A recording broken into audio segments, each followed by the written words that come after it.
Hey, we're talking about commercials kind of funding your theater work. Commercials. Commercials were fantastic because I would get to act with all of these wonderful people in these very short little vignettes. The most wonderful actors in New York were doing them.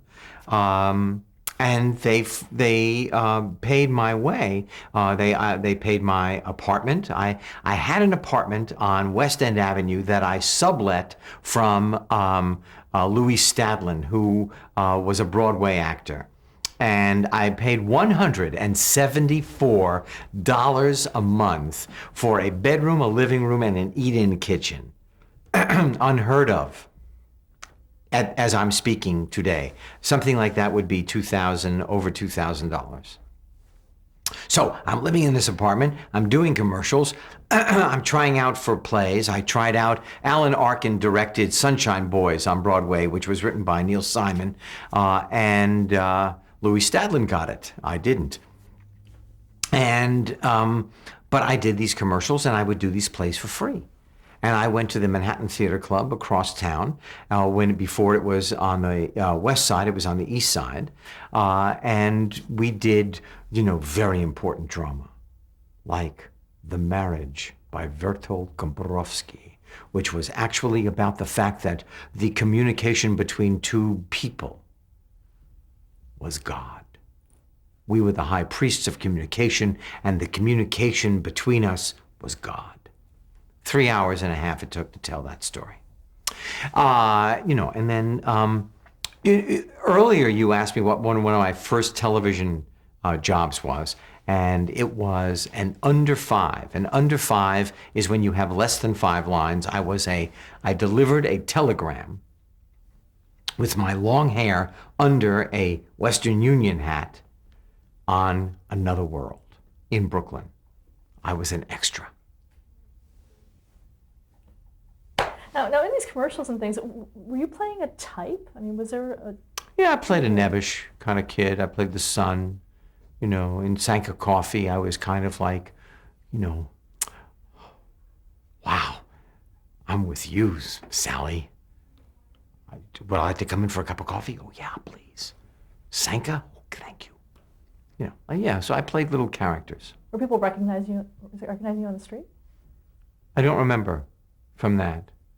A&P I did, and A&P was the market that was around the corner from the apartment I grew up in. So now I was doing, and people who knew me said, "Oh, I saw your commercial," So yeah, I guess I got recognized. Talk a little about the Great American Dream Machine. That was one of your early projects.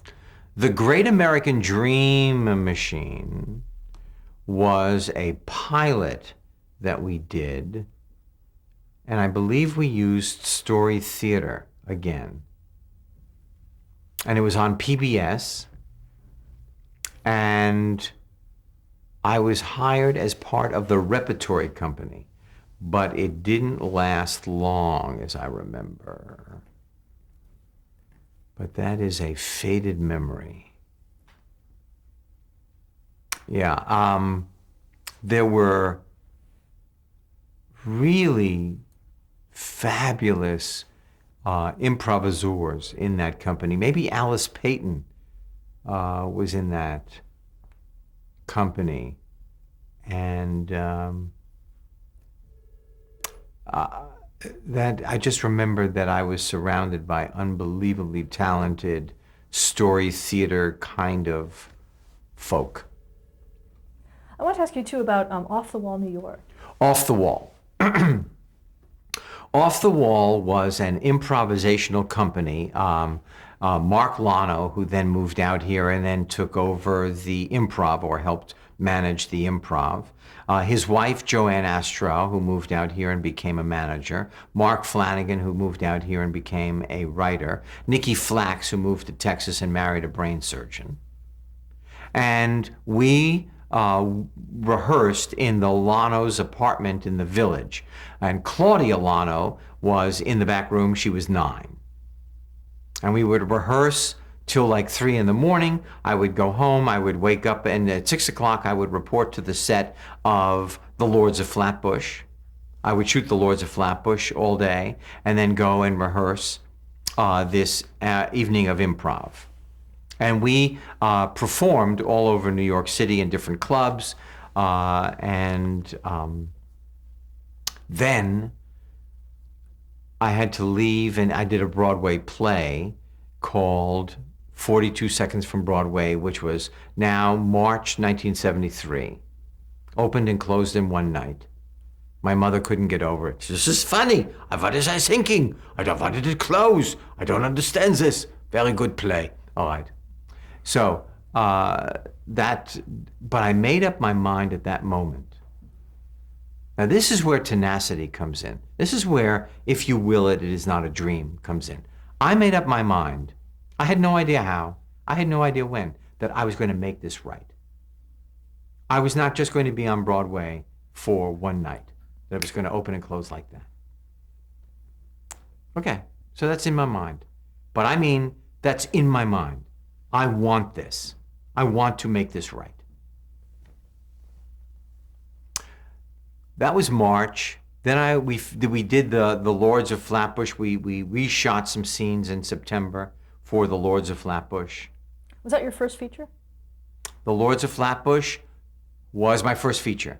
And then I did a movie called Crazy Joe with Rip Torn and Peter Boyle. Peter Boyle was getting shots with lamb urine, I think, in order to lose weight, which did not put this particular man in a good mood. A wonderful actor, a really fabulous guy, but always not in a good mood. And I auditioned for an Italian director, Liziani was his last name. This was a mafia movie, you know, about the mafia. Now, this was my audition. Hello. Thank you. Thank you very much. Okay. I got a call a few days later. Your show come for a fitting. I said, no, that's a joke, and I hung up. He said, they called me back. They said, no. He wants you to be Peter Boyle's right-hand man. You're the driver, Manny. 11 weeks work, $500 a week.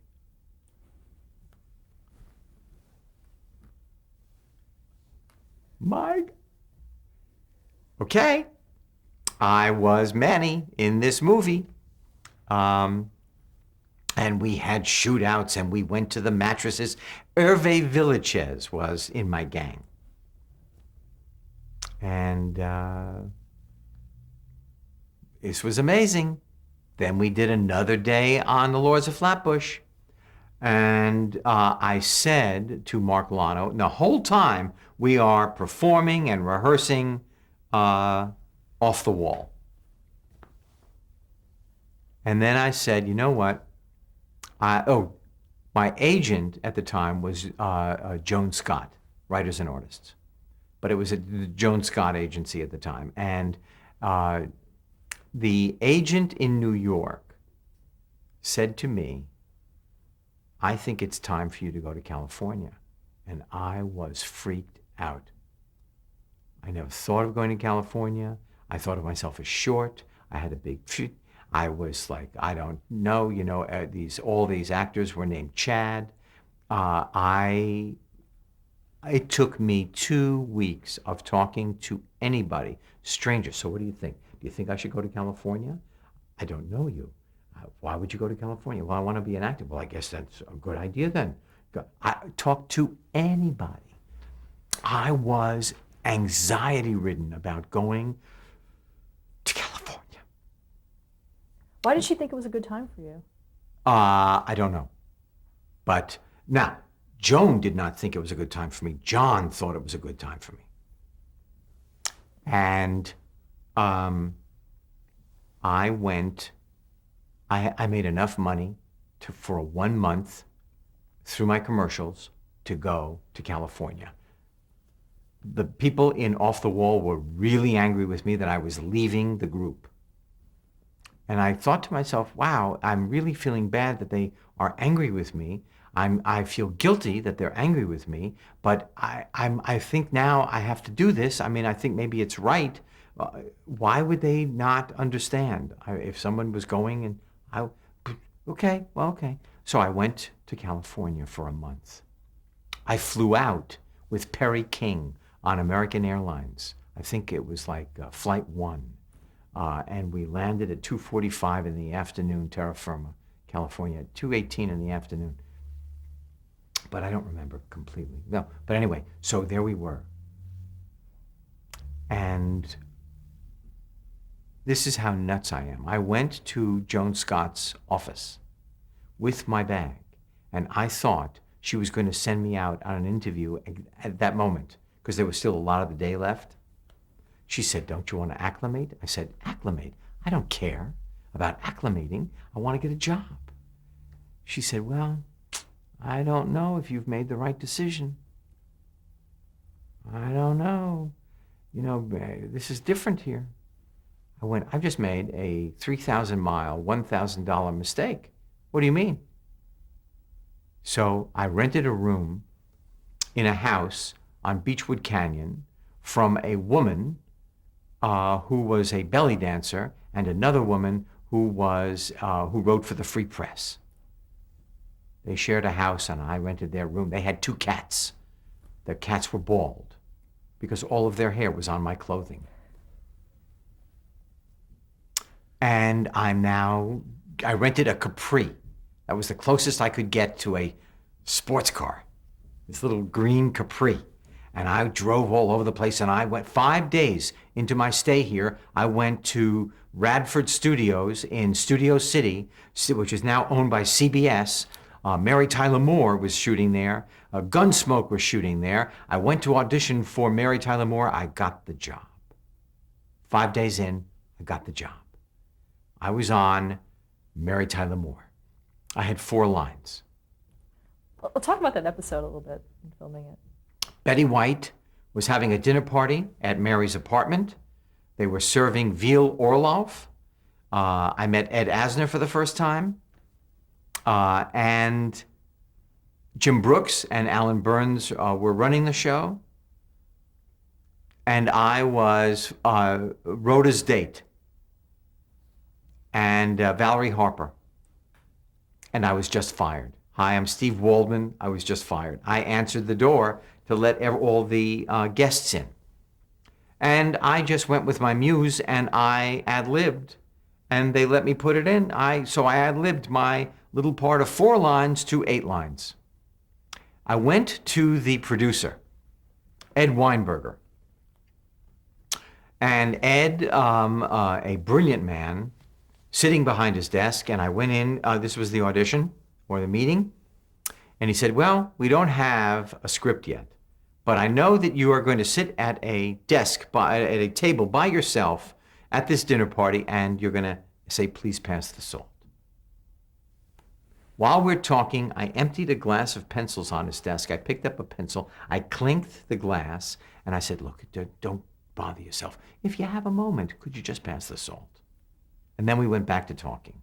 From the time it took me to do that at Radford and to drive to my room with the cats, I got the job.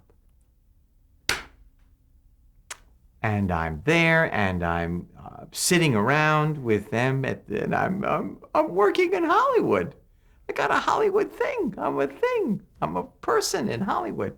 And then they called me back. And now they wanted me to do a voiceover. Then they called me back, and they asked me to be in the pilot, the Paul Sand pilot, starring Penny Marshall. Also written by Jim Brooks. Now, during this time, I am auditioning, and I go to Paramount for a new series. I walk in the room, the green room, where the actors wait to go be called. Every actor has been on television. I have seen every one of these people. They're all famous. And me. "Hello, Henry. How are you? Nice to see you. You look very famous. Even sitting down, you look famous. It's nice." And Henry, short with a big long hair.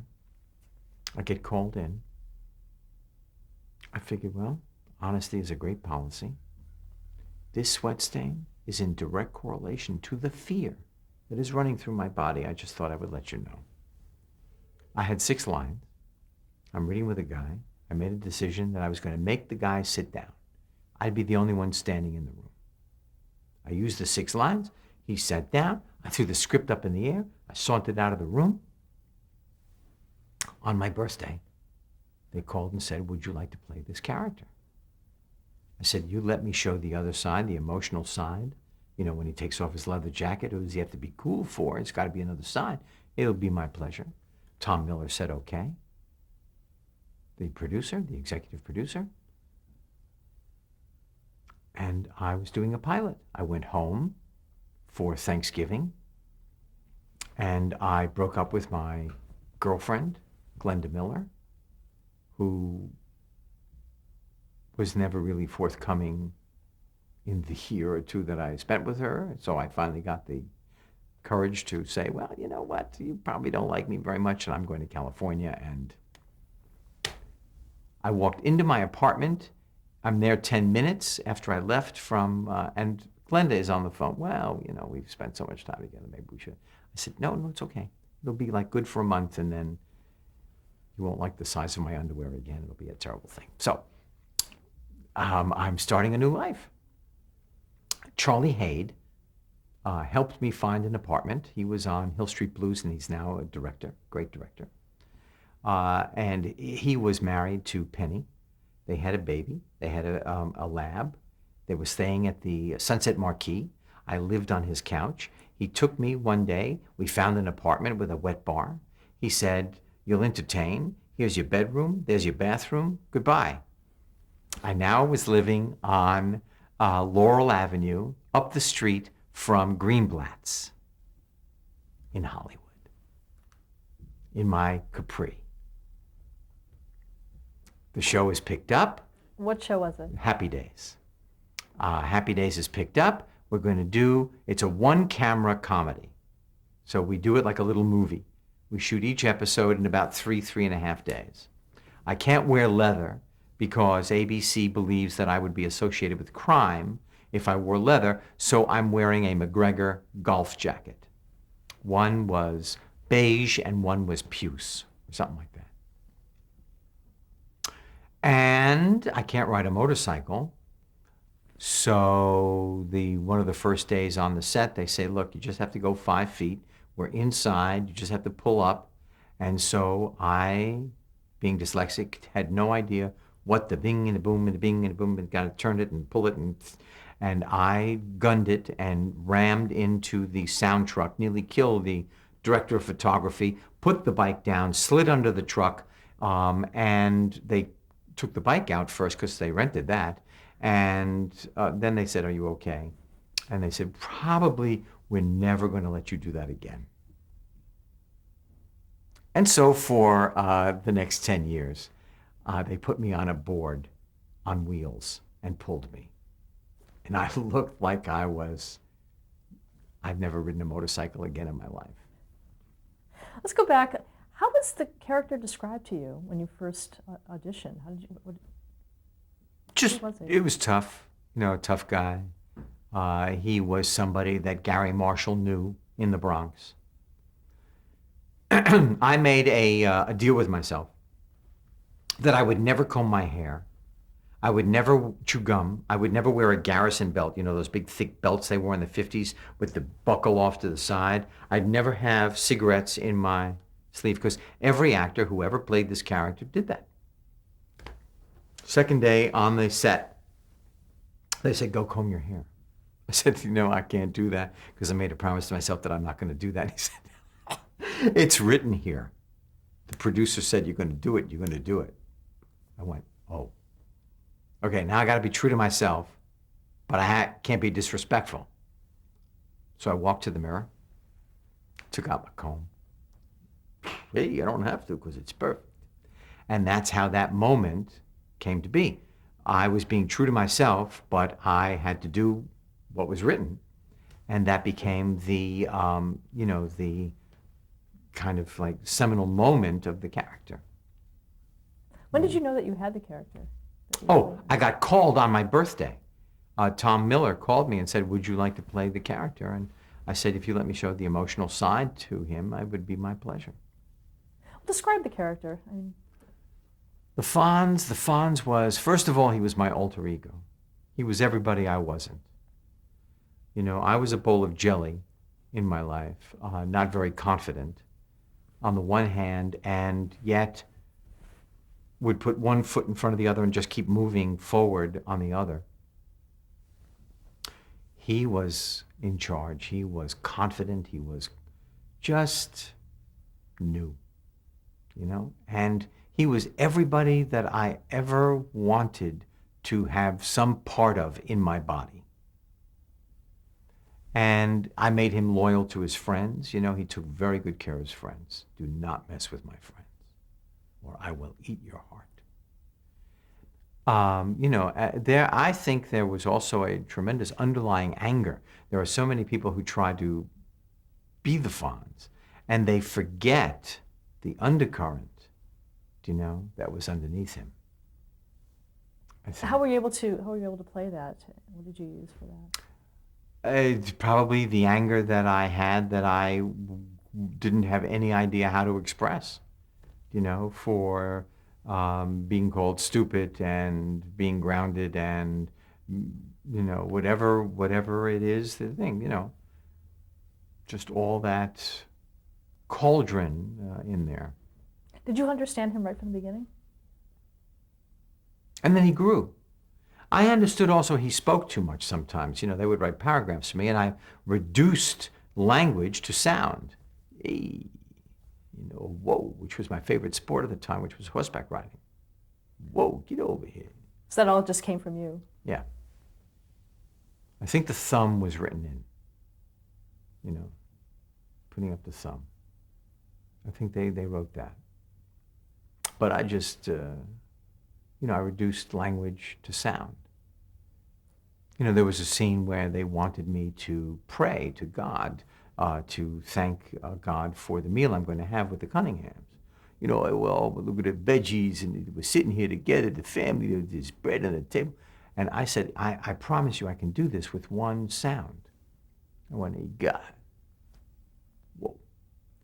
And I thought that said it pretty much, you know. And I had to fight for about an hour and a half with the producer at the time, who was also a preacher, that I was not being disrespectful, that was okay to do. You know, just, I meant it, you know. Did you have to fight a lot over the years for No. your character? No, I had the most wonderful relationship. We had a director. First of all, let me go down the list. I had Ron Howard, who is my brother today, who I love with every fiber of my being. Stacy and I are the godparents of his children. He said, if God forbid anything happens to us, to Cheryl and to me, take them. You can bar mitzvah them if you want. Just take them, you know. Marion Ross, one of the great women on the planet. Wise, funny, strong, generous of spirit. I carry her in my heart. I talk to her all the time. She's a phenomenal woman. I am lucky that I know this woman in my life. The rest of the cast, you got Donnie, who was an intense New York actor, Anson, who wrote songs, who would sing you every new song every morning about this far away from your nose. Erin, little Erin, who I watched grow up, who is now this fantastic woman who went through all of these trials and tribulations. Ron decided to leave.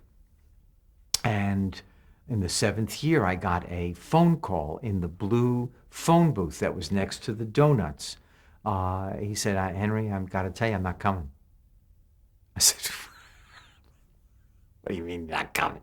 He said, no. I'm going to be a director. I've decided not to sign back on. I'm not doing the show anymore. I thought my life was over. I never had an acting partner like this in my life. there was an unspoken connection between Ron and me.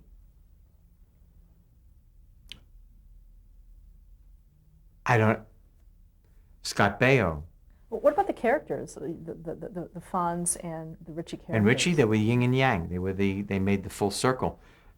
We could do scenes, 3-page scenes. We could do them in 20 minutes.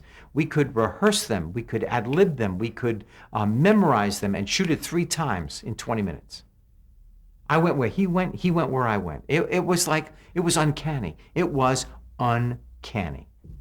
I'm not kidding. And that's not hyperbole. I'm not romanticizing. I'm telling you the truth. This was amazing chemistry. Scott Baio stood up to the plate. Ron left, went on to be one of the great directors in the universe. Scott stepped up, young man, watched for the last year and a half, 2 years, hit a home run, became a phenomenal acting partner. Was right there with me. I was right there with him. Talented, funny, instinctive, great. Again, and the characters, their relationship? Mentor, my cousin, the younger brother I never had. I'll tell you something. There was a moment, I'm going back now a little bit, in the beginning when I looked at the script and I got really intense and I hit the script. I thought, I can't do this. I don't know how to do this. Wow. And Ron put his arm around me. He's 10 years younger than I am. Walked me to the back of the soundstage and said, they're really trying, the writers, as hard as they can. I don't think it's a great idea to hit the script. I said, Ron, I'll never hit the script again. He was my teacher. This man, this young 18-year-old boy with ears where he could fly, and red hair, a lot of red hair at that time, was my teacher. Was my guide. Oh, what a guy. He's now going to be a grandfather. Wow. He gave a speech at his daughter's wedding. I thought that I'm going to steal this and use it whenever I have to give a speech. He's just astounding. He's a fabulous man.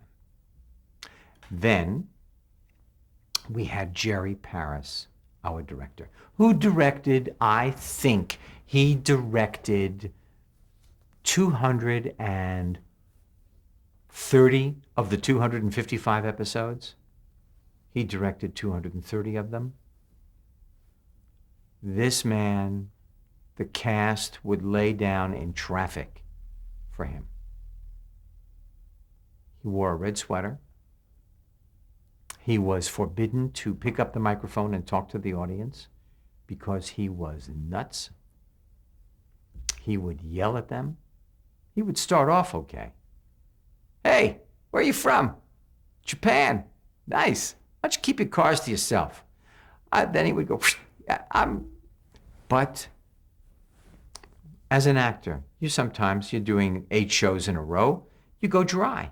You can't think of anything. You're dead. Your brain has now ceased to function. The only thing you know how to do is walk. You would turn to Jerry. He would solve the problem. He never failed to give you fabulousness. Jerry Paris. Stop there to change the tape.